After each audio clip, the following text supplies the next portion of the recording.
कि तू हो साहत नंबर अलमारी पे बटन दबाई हाय भैया।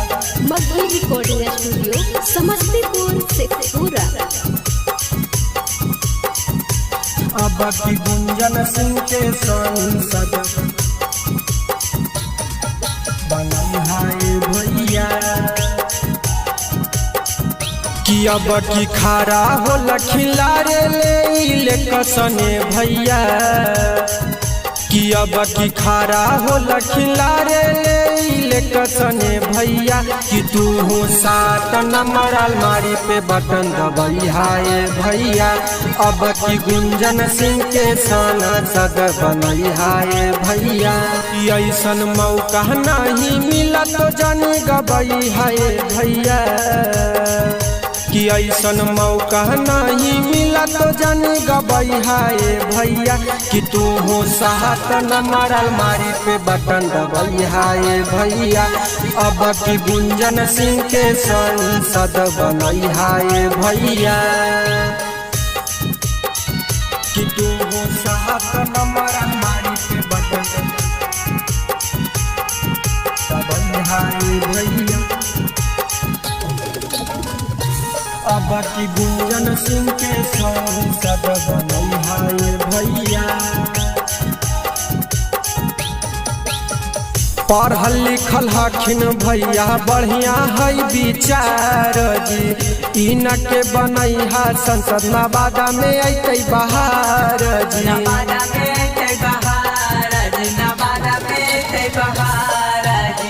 पढ़ल लिखल हखिन भैया बढ़िया है विचार जी। इनके बनई है संसद नवादा में अतै बहार जी। करथिन विकास इना के जीतै है भैया। करथिन विकास इना के जीतै है भैया। कि तू हो 7 नंबर अलमारी पे बटन दबाई हाय भैया। कि अब की गुंजन सिंह के सांसद बनाई हाय भैया। कि तू हो 7 नंबर अलमारी पे बटन दबाई हाय भैया। अब की गुंजन सिंह के सांसद बनाई हाय भैया।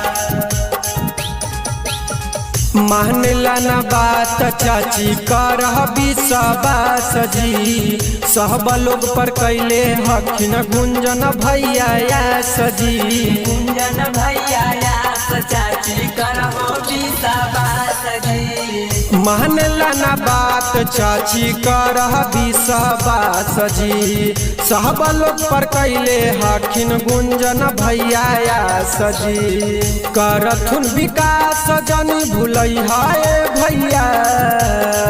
करथुन विकास जन भूलई हाय भैया। कि तू हो 7 नंबर अलमारी पे बटन दबाई हाय भैया। कि अब की गुंजन सिंह के सांसद बनाई हाय भैया। कि तू हो 7 नंबर अलमारी पे बटन दबाई हाय भैया। अब की गुंजन सिंह के सांसद बनाई हाय भैया। भैया गुंजन हमहु देबै जनमा। जीतथिन त पूरा होतै सबके अरमानमा। सबके अरमानमा भैया सबके अरमानमा। भैया गुंजन हमहु देबै जनमा। जीतथिन त पूरा होतै सबके अरमानमा।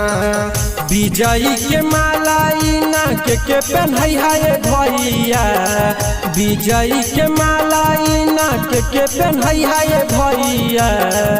कि तू हो 7 नंबर अलमारी पे बटन दबाई हाय भैया। कि अब की गुंजन सिंह के सांसद बनाई हाय भैया।